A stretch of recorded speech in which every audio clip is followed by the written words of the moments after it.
Hello friends, welcome to my channel. In this video, I will discuss 50 most important MCQs of physics, and these questions has been asked in various examinations. So let's start. Video start करने से पहले आप लोगों से एक request है कि मेरे इस चैनल को सब्सक्राइब कर दीजिएगा, वीडियो को भी लाइक कर दीजिएगा।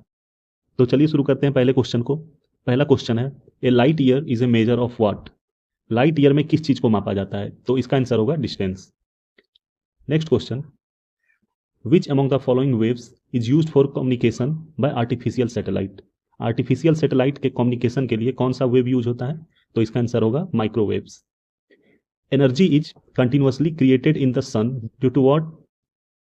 तो इसका आंसर हो जाएगा न्यूक्लियर फ्यूजन। एक होता है न्यूक्लियर फ्यूजन, एक होता है nuclear fission.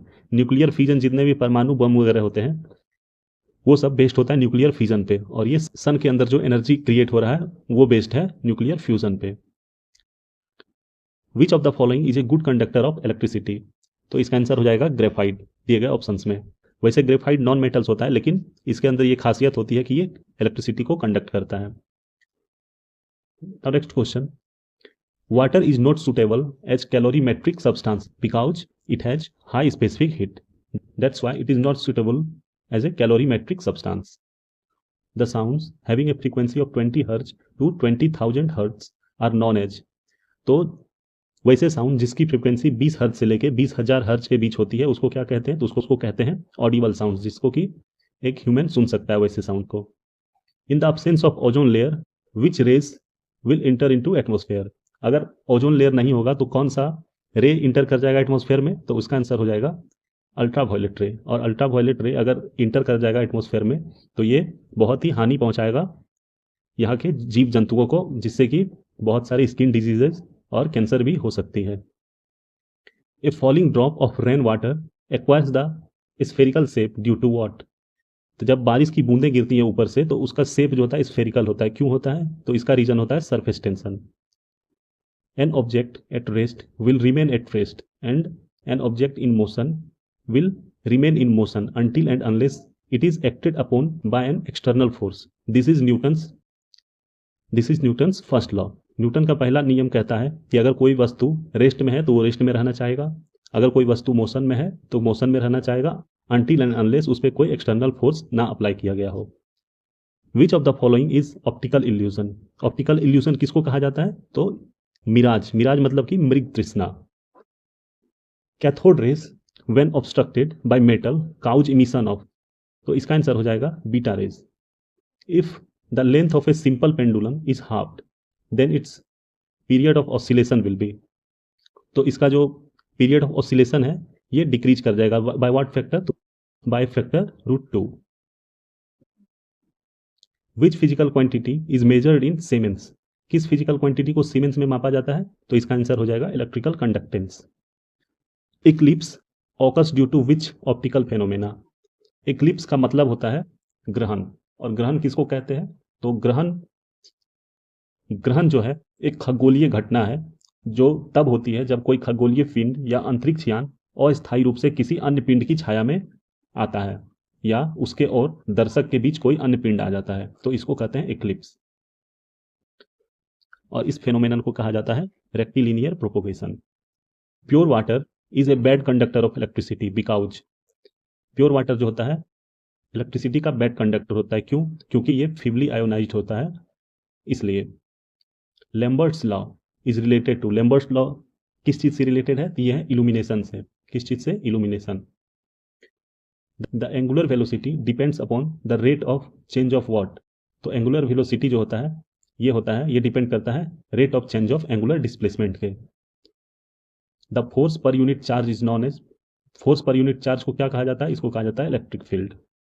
What is the maximum value of deforming force up to which a material shows elastic property and above which the material loses it?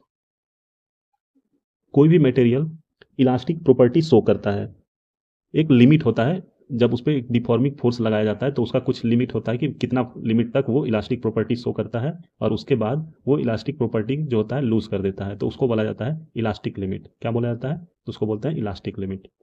Curie is unit of what? Curie किस चीज का unit है? तो ये है radio activity का। A kilo watt hour is a unit of what? जो kilowatt hour होता है ये किस चीज़ का यूनिट है? ये होता है पावर का। Laser is a device to produce what. Laser एक डिवाइस होता है, क्या प्रोड्यूस करता है? ये प्रोड्यूस करता है कोहेरेंट लाइट। अगला क्वेश्चन है, the hydraulic breaks used in automobiles is a direct application of what. तो जो हाइड्रोलिक ब्रेक होता है ऑटोमोबाइल्स में वो किस प्रिंसिपल पे बेस्ड होता है? ये होता है पास्कल लॉ पे। किस पे? Pascal law. Which of the following is used for regulated electric supply. Electric supply को रेगुलेट करने के लिए किस चीज का यूज किया जाता है? तो ये किया जाता है जीनर डायोड को। पिक्नोमीटर, पिक्नोमीटर एक इंस्ट्रूमेंट होता है जो कि मेजर करता है, क्या मेजर करता है? तो ये डेंसिटी ऑफ सॉलिड ऑब्जेक्ट, किसी भी सॉलिड ऑब्जेक्ट का डेंसिटी मेजर करता है, पिक्नोमीटर बोलते हैं इसको। Nuclear reactor use to produce electricity are based on. Nuclear reactor जो होता है जहाँ की इलेक्ट्रिसिटी प्रोड्यूस होती है वो किस प्रिंसिपल पे बेस्ड होता है? तो ये होता है न्यूक्लियर फिजन पे। Energy that is produced commercially from coal is called, उसको क्या बोलते हैं? तो उसको बोलते हैं थर्मल एनर्जी। जो थर्मल पावर प्लांट होता है उसमें कोल से एनर्जी प्रोड्यूस होता है। Fibre optics work on principle of what. तो जो फाइबर ऑप्टिक्स होता है वो टोटल इंटरनल रिफ्लेक्शन के प्रिंसिपल पे बेस्ड होता है। A boy is sitting in train moving with A uniform velocity, drop a coin outside. A man standing outside the train will find the trajectory of the coin to be. एक लड़का बैठा हुआ है train में, train चल रहा है uniform speed से और वो एक कॉइन को ड्रॉप करता है आउटसाइड। एक आदमी है जो कि ट्रेन से बाहर बैठा हुआ है, तो उस आदमी को वो कॉइन किस ट्रेजेक्ट्री पे मूव करता दिखाई देगा? तो ये दिखाई देगा एक पाराबोला की तरह। ए डेसिबल इज, डेसिबल क्या होता है? तो ये होता है एक measure of sound level. The types of mirror used in head lamp of car. Car के हेड लैम्प में किस तरह के मिरर का यूज होता है? तो वहां पे यूज होता है पाराबोलिक कॉनकेव मिरर का, parabolic concave mirror.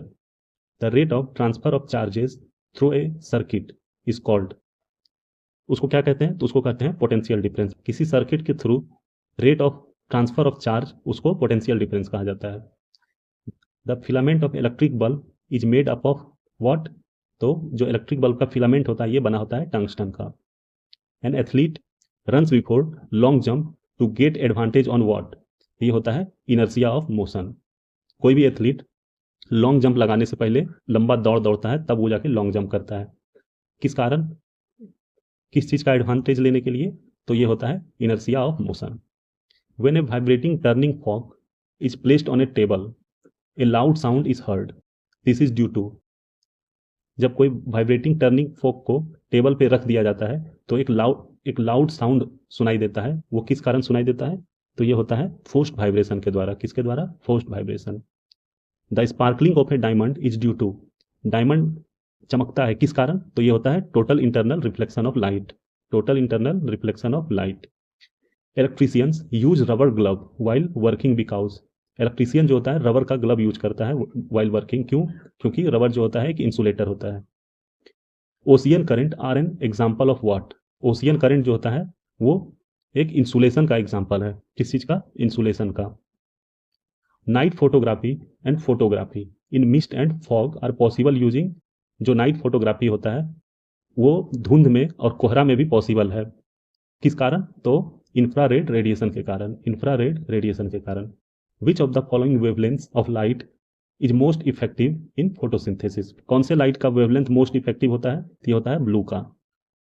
Y it is more difficult to breathe at higher altitude, जब पहाड़ों के ऊपर हम लोग चढ़ते हैं, बहुत ऊंचाई पे चढ़ने के बाद हम लोग को सांस लेने में कठिनाई होती है। क्यों होती है? क्योंकि वहां पे एयर प्रेशर बहुत लो होता है। The reason for a swimming pool to appear less deep than the actual depth, कोई भी स्विमिंग पूल होता है बाहर से दिखता है कि कम गहरा है लेकिन उस पर उतरने के बाद वो ज़्यादा गहरा होता है। क्यों होता है? ये रिफ्लेक्शन के कारण।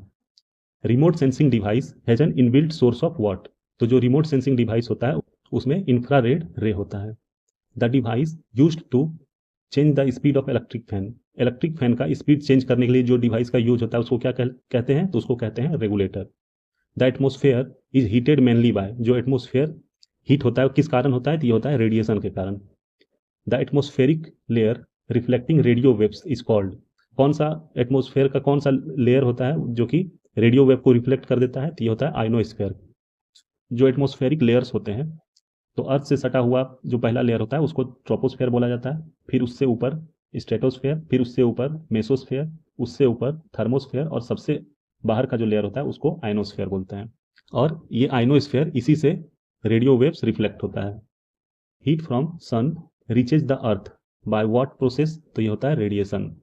अर्थ तक जो सन का हीट आता है वो किस कारण आता है, तो ये भी रेडिएशन के कारण आता है। अगला क्वेश्चन है, a transformer works on the principle of what, तो जो ट्रांसफॉर्मर होता है ये म्यूचुअल इंडक्शन के प्रिंसिपल पर काम करता है। अगला क्वेश्चन है, gamma rays can cause what, तो इसका आंसर होगा gene mutation. Gamma rays are very powerful and it can penetrate cell and create ions in the cell content, so we can say gamma rays can cause gene mutation. Now next question, and this is the last question of this video. Materials for rainproof coat and tents or their waterproof property due to what, so its answer will be surface tension. तो जो material use होता है rain proof coat में और tent में वो किस कारण होता है, तो ये होता है सरफेस टेंशन की वजह से। तो इसी के साथ ये वीडियो यहीं पे समाप्त होता है। पसंद आया हो तो लाइक कीजिएगा, चैनल को सब्सक्राइब कीजिएगा और ऐसे ही अच्छे अच्छे जीके जीएस और करंट अफेयर के वीडियोस के लिए हमारे चैनल पे बने रहिए। धन्यवाद।